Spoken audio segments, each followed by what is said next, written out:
నమస్కారం, స్వాగతం. ముందుగా ముఖ్యాంశాలు. అమరావతి అభివృద్ధిపై ఆసక్తికర వ్యాఖ్యలు చేసిన సీఎం చంద్రబాబు. అమరావతిపై ప్రజల నమ్మకాన్ని నిలబెడతామని ఉద్ఘాటన. ఫ్యూచర్ సిటీగా రాజధాని అమరావతిని నిర్మిస్తామని వ్యాఖ్య.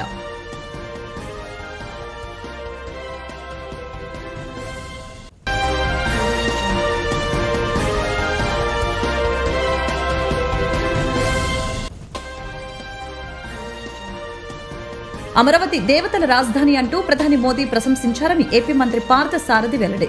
రాష్ట్రం నెంబర్ 1 గా ఎదుగుతుందనే నమ్మకాన్ని ప్రధాని కలిగించారని వ్యాఖ్య.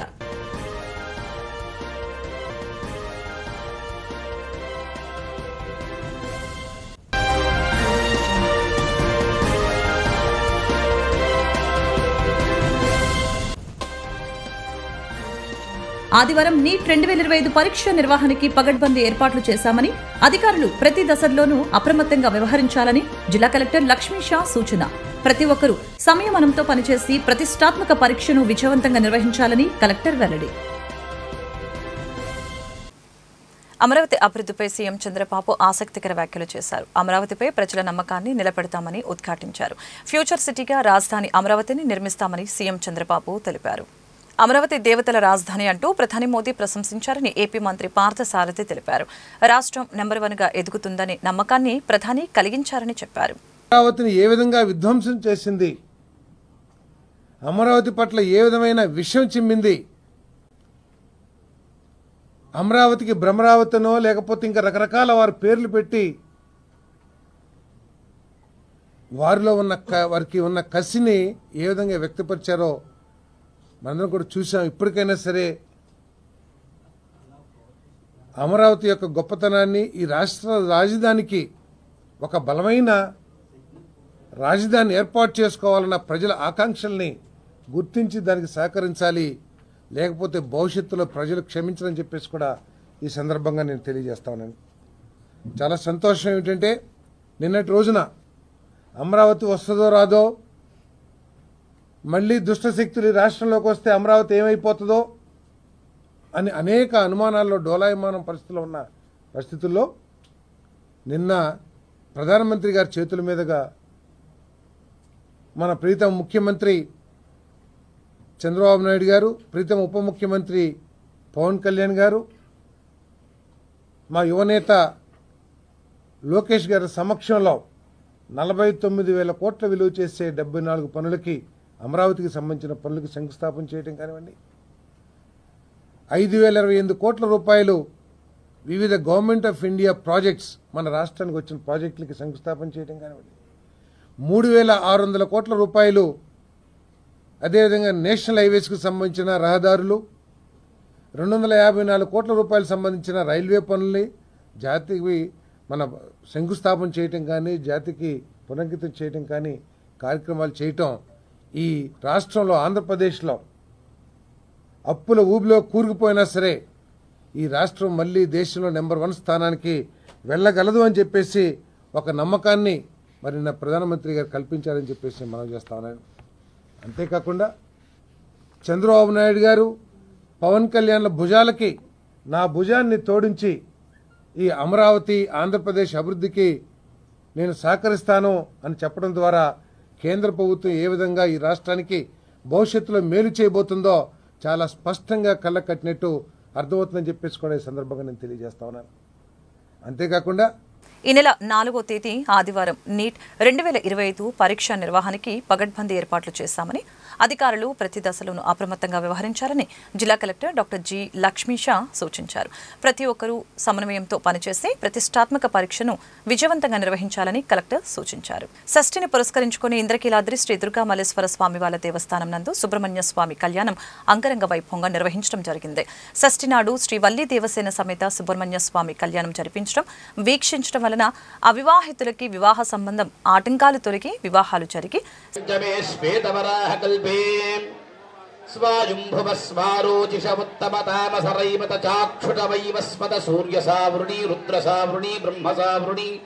ఆదిత్య సావృణి రౌప్య భౌత్యేత చతుర్దశ మన్వంతరాణాం మధ్యే పంచమే వైవస్వత మన్వంతరే పంచవింశతి ప్రభూతాన్యష్టావింశన్మహాకృతయుగే ద్వాదశలక్షాబ్ది యాతే త్రేతాయుగే ద్వాత్రింశత్సహస్రాన్విత చాతుర్లక్ష్యాబ్దే కలియుగే శ్రీ మహావిష్ణోః మత్స్యః కూర్మవరాహ నృసింహ వామన పరశురామ దశరథ రామ బలభద్రరామ బౌద్ధ కలికేతి దశావతారాణాం మధ్యే నవమే బౌద్ధావతారే యుధిష్ఠిర విక్రమ శాలివాహన శకాబ్దే అస్మిన్ వర్తమానేన వ్యవహారిక చాంద్రమాణేన స్వస్తి శ్రీ విశ్వావసునామ సంవత్సరే ఉత్తరాయణే వసంత ఋతౌ వైశాఖ మాసే శుక్లపక్షే షష్ట్యాం వాసరః స్థిరవాసరే శుభనక్షత్ర శుభయోగ శుభకరణ ఏవం గుణ విశేషణ విశిష్టాయాం శుభతిథౌ.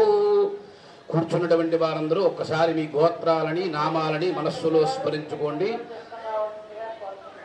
చెప్పండి. జన్మభిః జన్మ ప్రభృతి ఏతత్ క్షణపర్యంతం బాల్య యౌవన కౌమార వార్ధక వయో విశేషేషు రహసి ప్రకాశే చ జ్ఞాన అజ్ఞాన కృత పాపానాం సర్వేషాం పాపానాం నివృత్తి ద్వారా కుశలోభవిద్రమండల పర్యంతం కృతరాశీర్వర్షసహస్రావసారే ఏకైకలోపాపకర్షక్రమేణ సర్వరాశ్చపకర్షసంమితకాలే తేన సహ దశపూర్వేషాం దశాపరేషాం యజమానస్య మాతృపితృవంశానాం సర్వేషాం భక్తజనానాం శ్రీ. మంగళగిరి నగరంలో ద్విచక్ర వాహనాల భద్రతకి కరువు అవుతోంది. ఆసుపత్రులు, కళ్యాణ మండపాలు, షాపింగ్ కాంప్లెక్స్ల ఎదుట చివరికి ఇంటి ముందు వాహనాన్ని నిలిపినా పక్కకు వెళ్లానన్న జంకే పరిస్థితులు నెలకొన్నాయి. నగరంలో సీసీ కెమెరాలు ఉన్నా చోరీలు మాత్రం ఆగటం లేదు. టెక్నాలజీతో నేరాలకు అడ్డుకట్ట వేస్తామని నిత్యం భద్రతా సూక్తులు వల్లించే పోలీసు ఉన్నతాధికారులకి బైక్ దొంగలు సవాల్గా మారారు. తాజాగా నగరంలోని తిప్పాల బజార్లో గత 3 రోజులుగా వరుసగా 3 ద్విచక్ర వాహనాలు చోరీకి గురయ్యాయి. దీంతో స్థానిక ప్రజలు బెంబేలెత్తుతున్నారు. ఇళ్ల ఎదుట పార్కింగ్ చేసిన ద్విచక్ర వాహనాలని దొంగలు చాకచక్యంగా చోరీ చేయడం సీసీ కెమెరాల్లో సైతం రికార్డు అవుతుంది అని స్థానికులు తెలుపుతున్నారు. టిప్పల బజార్లోని కొందరు గంజాయి ముఠా సభ్యులు జల్సాలకు అలవాటు పడి ద్విచక్ర వాహనాలని చోరీ చేసి ఉంటారని స్థానిక ప్రజలు అనుమానం వ్యక్తం చేస్తున్నారు. ఇప్పటికైనా పోలీసులు దొంగతనాలపై దృష్టి సారించి వాహనాల చోరీలను నియంత్రించాల్సిన అవసరం ఎంతైనా ఉందని స్థానికులు అభిప్రాయం వ్యక్తం చేస్తున్నారు. అమరావతి రాజధాని రాష్ట్రానికి ఎంత అవసరమో ప్రజలకు అర్థమైందని, అందుకే వైసీపీకి ప్రతిపక్ష హోదా కూడా ఇవ్వలేదని విజయవాడ తూర్పు ఎమ్మెల్యే గద్దె రామ్మోహన్ తెలిపారు. వెలగపూడిలో జరిగిన ప్రధాని నరేంద్ర మోదీ సభకు భారీగా ప్రజలు తరలి రావటమే నిదర్శనమని చెప్పారు. ఏదో స్కూల్ కాదు అజ్జ ఆఫీస్కి వెళ్ళాలా?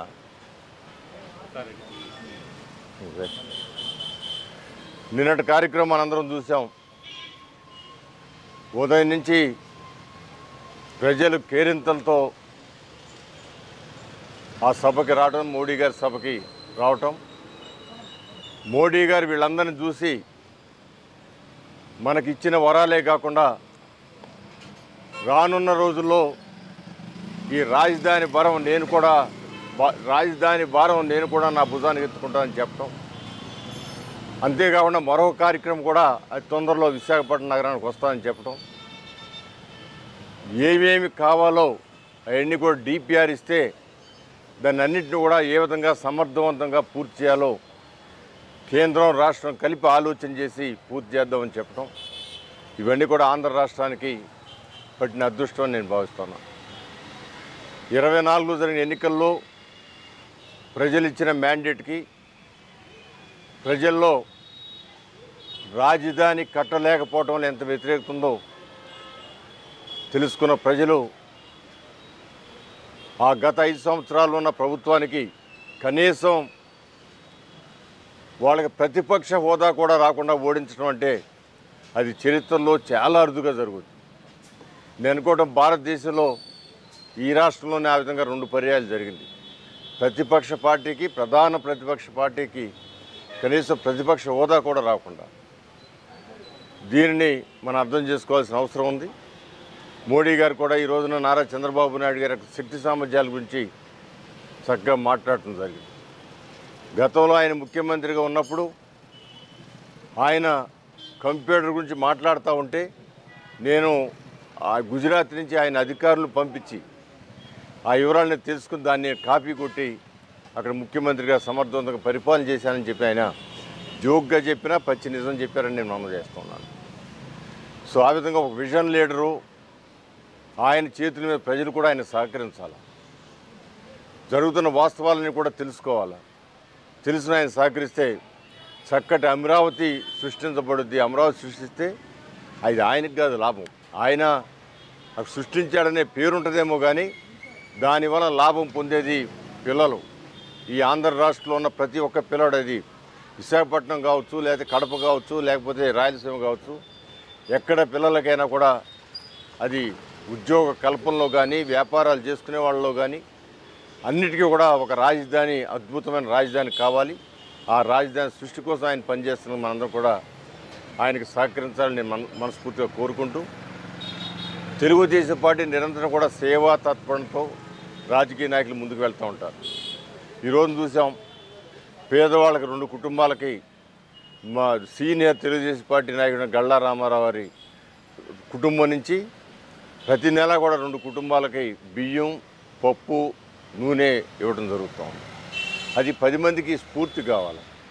ఇవాళ P4 అనే పథకం కూడా నారా చంద్రబాబు నాయుడు గారు పెట్టింది. ఇవ్వగలిగిన వాళ్ళు పేదవాళ్ళకి ఇవ్వండి, వాళ్ళు కూడా మన స్థాయికి తీసుకురండి అని చెప్పి ఒక గొప్ప పథకాన్ని, P4 అనే పథకాన్ని కొందరు అవహేళన చేస్తూ ఉన్నారు. కానీ ఇవాళ వ్యాపారవేత్తలు దిగొచ్చి మేము 4 కుటుంబాలు దత్తత తీసుకుంటాం, ఆ కుటుంబానికి చిన్న చిన్న వ్యాపారాలు పెట్టిస్తాం, ఆ కుటుంబాల్లో ఉన్న పిల్లల్ని మేము చదివిస్తామని చెప్పే స్థితికి ఇవాళ వ్యాపారస్తులు ఇస్తున్నారండి. దానివల్ల ఆయన పెట్టిన పథకం వలన ప్రభుత్వానికి భారం లేకుండా కొన్ని 100 మందో, 1000 మందో, లక్షల మందో వాళ్ళు జీవితంలో ముందుకెళ్ళగలుగుతున్నారు. అది నాయకుడి యొక్క లక్షణం. ఒక నాయకుడు గతంలో చూసామని, ఒక నాయకుడు సారా వ్యాపారం ఆయనే, ఇసుక వ్యాపారం ఆయనే, రియల్ ఎస్టేట్ వ్యాపారం ఆయనే మాజీ ముఖ్యమంత్రి జగన్మోహన్ రెడ్డి గారు. సారా వ్యాపారంలో కోట్లాది రూపాయలు, కొన్ని వేల కోట్ల రూపాయలు దోచేసిన సంగతి మనం అనేకమైన కథనాల ద్వారా వింటూ ఉన్నాం. అదే ఇసుక సామాన్యుడికి అందుబాటులో లేకుండా చేసి ఇతర రాష్ట్రాలకు ఎక్స్పోర్ట్ చేసి కోట్లాది రూపాయలు గడించి ఇక్కడ కార్మికుల్ని ఆకలితో రోడ్డున పడేసిన సంగతి కూడా మనం ఒకసారి గుర్తు చేసుకోవాల్సి ఉంటుంది. సో పరిపాలన అనేది 10 మందికి ఉపయోగపడేది ఉండాలా, 10 మంది పిల్లల భవిష్యత్తుని బాగు చేసేది ఉండాలా, ప్రతి కుటుంబం కూడా పేదరికం నుంచి బయటపడేటట్టు ఉండాలా. అలాంటి పరిపాలన చేస్తున్న నారా చంద్రబాబు నాయుడు గారికి, అదే సేవా తత్పరతో ముందుకు వెళ్తున్న మా తెలుగుదేశం పార్టీ కార్యకర్తలు, మా తమ్ముడు గళ్ళ శ్రీను గారికి, వాళ్ళ తండ్రి రామారావు గారికి, వాళ్ళ సిస్టర్ అమెరికాలో స్థిరపడిన సిస్టర్కి అందరూ కూడా మనస్ఫూర్తిగా కృతజ్ఞతలు తెలియజేసి, ప్రధానమంత్రి నరేంద్ర మోదీ రాష్ట్రంలో పర్యటించడం వలన రాష్ట్రానికి మేలు జరిగిందేమీ లేదని ప్రధాని వ్యాఖ్యలు ఆంధ్రుల ఆశలపై నీళ్లు చల్లేలా ఉన్నాయని సిపిఎం రాష్ట్ర కార్యవర్గ సభ్యులు సిహెచ్ బాపురావు విమర్శలు గుప్పించారు. నగరంలోని శ్రీ భవన్ నందు నిర్వహించిన మీడియా సమావేశంలో ఆయన మాట్లాడారు. రాజధాని అమరావతి పునఃప్రారంభ కార్యక్రమానికి ప్రధానమంత్రి నరేంద్ర మోదీ వచ్చి వెళ్లడం వలన రాష్ట్ర ప్రజలకు జరిగిందేమీ లేదని చెప్పారు. అభివృద్ధికి కేంద్రం ఇవ్వాల్సిన నిధుల గురించి ప్రధాని వివరించకుండా యోగా దినోత్సవం గురించి మాట్లాడటం రాష్ట్ర ప్రజలను నిరాశపరిచిందని చెప్పారు. సభ ప్రారంభమైనప్పటి నుంచి ముగిసేంత వరకు వారి భజన సరిపోయింది, కానీ ప్రజలకు ఎటువంటి లబ్ధి చేకూరే అంశాలను ప్రస్తావించలేదని విమర్శించారు. గత వైసీపీ ప్రభుత్వం మాదిరి అధికార పార్టీ కూడా మోడీ భజన చేస్తుందని విమర్శించారు. ప్రజల పక్షాన పోరాడటానికి సిపిఎం ముందుంటుందని తెలిపారు. నరేంద్ర మోడీ గారి రాక కోసం రాష్ట్రానికి మేలు జరుగుతుందని రాష్ట్ర ప్రజలు ఎంతగానో ఆశించారు. కానీ అమరావతి పనుల పునఃప్రారంభం సందర్భంలో మోడీ గారు స్పందించిన తీరు రాష్ట్ర ప్రజలని మరోసారి నిరాశపరిచింది. అంతేకాదు మరోసారి రాష్ట్రానికి కేంద్ర ప్రభుత్వం ద్రోహం చేసిందని చెప్పాలి. అమరావతికి వేల కోట్ల రూపాయల నిధులు విడుదల చేస్తారని ప్రజలు ఆశించారు. ఇదేదో మోడీ గారు, బీజేపీ, కేంద్ర ప్రభుత్వం యొక్క దాయదాక్షిణ్యం కాదు. ఆంధ్రప్రదేశ్ పునర్వ్యవస్థీకరణ చట్టం సెక్షన్ 94(3) ప్రకారం రాజ్భవన్, అసెంబ్లీ, సచివాలయంతో సహా మౌలిక సదుపాయాల కల్పన చేయాల్సిన బాధ్యత కేంద్ర ప్రభుత్వానిది. నిన్న సుమారుగా 57,000 కోట్ల రూపాయల పనులు అన్నారు. అందులో అమరావతి 49,000 కోట్లు ఉన్నాయి. మొత్తం 1,00,000 కోట్లు కావాలంటున్నారు.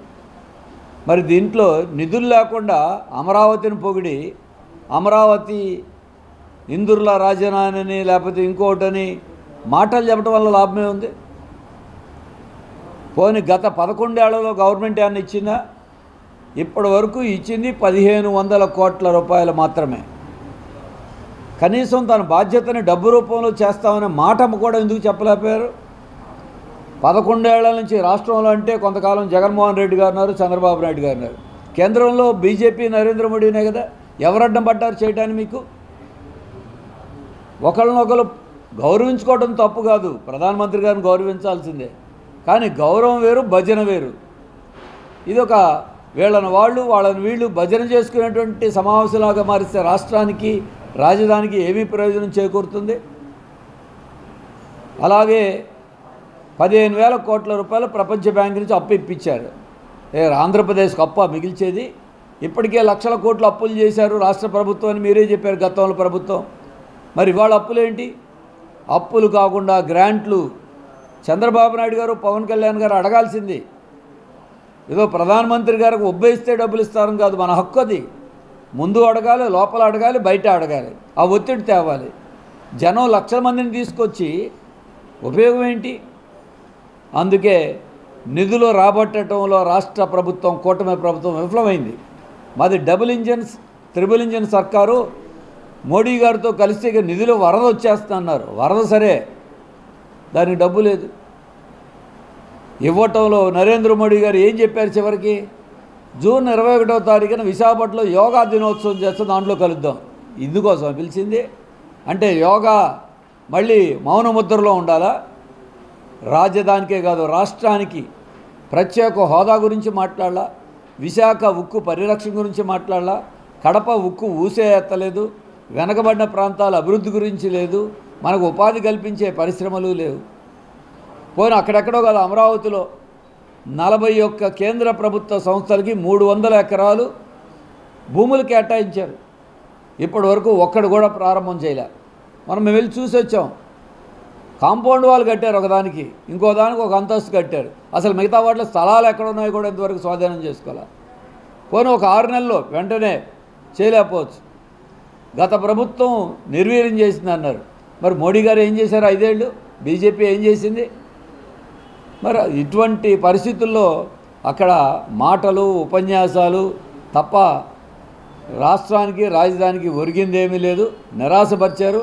కిందటిసారి వచ్చినప్పుడు చెంబుడు నీళ్లు, గుప్పెడు మట్టి ఇచ్చారు, నోట్లో మట్టి కొట్టారు అనుకున్నాం. ఈసారి అది కూడా లేదు. పచ్చని పంట పొలాలు ఉన్న చోట సోలార్ ప్రాజెక్టుల పేరుతో భూములను కార్పొరేట్ సంస్థలకి కట్టపెట్టడం సరైన విధానం కాదని Aam Aadmi party regional coordinator నేతి మహేశ్వరరావు వెల్లడించారు. నీటి సౌకర్యం లేని బీడు భూములను సోలార్ ప్రాజెక్టులకి కేటాయించాలని ప్రభుత్వానికి సూచించారు. జగన్మోహన్ రెడ్డి గారి ప్రభుత్వంలో రామాయపట్నం సమీపంలో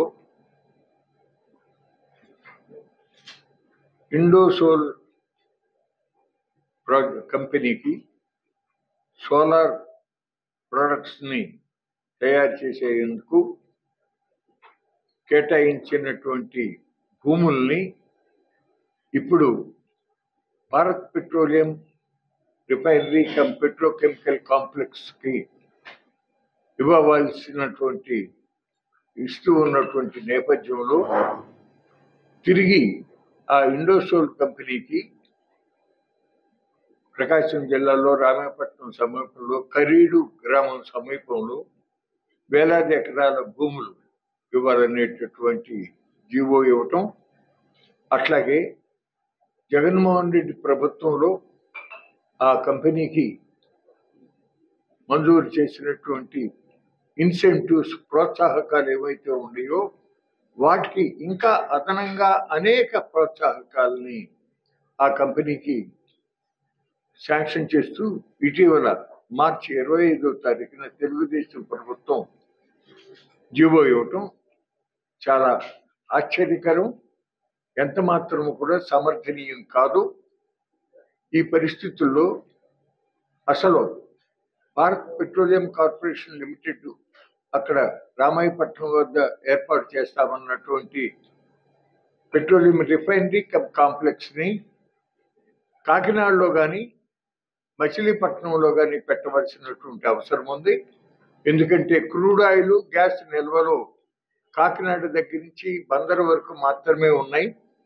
రామాయపట్నంలో పెట్టడం వల్ల భవిష్యత్తులో వైబిలిటీ గ్యాప్ ఫండింగ్ ప్రాబ్లం వచ్చి మళ్ళీ ఆ ప్రాజెక్టు ముందుకు నడవని పరిస్థితి అవుతూ ఉంటుంది.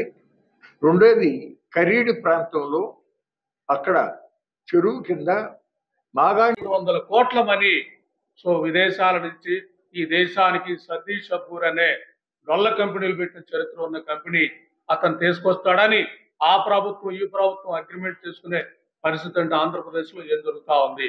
ఒకవైపు సో దాడి చేస్తారు, ఐటీ దాడులు జరుగుతాయి, సిడిసిఎల్ మీద వీళ్ళందరి మీద దాడి జరగగానే బీజేపీకి ఎలక్ట్రల్ బాండ్ ఇస్తే బీజేపీకి దాడి చేసిన వాళ్ళందరూ 30 మంది ఎలక్ట్రల్ బాండ్ బీజేపీ హుండీలో వేసిన పరిస్థితి. అక్కడ అదాని బీజేపీ ఆడిస్తున్న పరిస్థితి. ఇక్కడ ఆ ప్రభుత్వం అయినా ఈ ప్రభుత్వం అయినా పై లెవెల్ కలిసి పనిచేసే విధానం, కింద లెవెల్ వచ్చేకి పార్టీల వారిగా ప్రజల మధ్య ఫిట్ క్రియేట్ చేసే విధానం. కాబట్టి ఆంధ్రప్రదేశ్ లో ఒక సిండికేట్ తరహా వాతావరణం నడుస్తా ఉంది. ఆ తరహా వాతావరణం మా ప్రాంత రైతులు, ముఖ్యంగా కందుకూరు ప్రాంత రైతులు, కరేడు ప్రాంతం కానీ రావాయిపట్నం రైతులు భూముల మీద పడిన పరిస్థితి. కాబట్టి మా రైతులకు అండగా ఈ సిండికేట్ జరుగుతున్న యుద్ధంలో అన్ని పక్షాల వాళ్ళు కూడా సహకరించాలి, అన్ని కూడా మాకు రావాలి. అప్పుడే వాళ్ళని ఎదిరించగలం, మా రైతులకి భరోసా కలిగించగలని చెప్తుంటా. అది చాడకుండా కన్నా శక్తియుక్తులన్నింటిని కూడా ఈ సిండికేట్ తాలూకు డేటాని బయట ప్రపంచానికి తెలియజేయడానికి ఉపయోగిస్తూ మా కరేడు రైతులకి అండగా ఉంటాను. అవసరమైతే వాళ్ళకు ముందుగా నేనుంటానని కందుకూరు ప్రాంత ప్రజలకు సో మనవి చేసుకుంటూ మీ అందరికి కూడా హామీ ఇస్తున్నాను. మీరేమి భయపడాల్సిన అవసరం లేదని చెప్పదలుచుకున్నాను. వార్త ముగించే ముందు ముఖ్యాంశాలు మరొకసారి. అమరావతి అభివృద్ధిపై ఆసక్తికర వ్యాఖ్యలు చేసిన సీఎం చంద్రబాబు. అమరావతిపై ప్రజల నమ్మకాన్ని నిలబెడతామని ఉద్ఘాటన. ఫ్యూచర్ సిటీగా రాజధాని అమరావతిని నిర్మిస్తామని వ్యాఖ్య.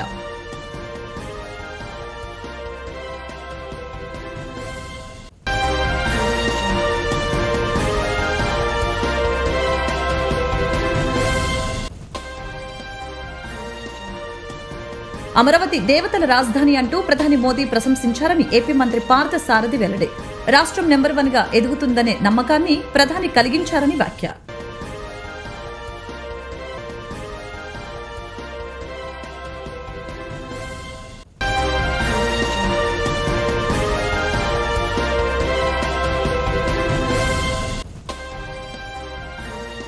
ఆదివారం నీట్ 2025 పరీక్ష నిర్వహణకి పగడ్బందీ ఏర్పాట్లు చేశామని, అధికారులు ప్రతి దశల్లోనూ అప్రమత్తంగా వ్యవహరించాలని జిల్లా కలెక్టర్ లక్ష్మీ షా సూచన.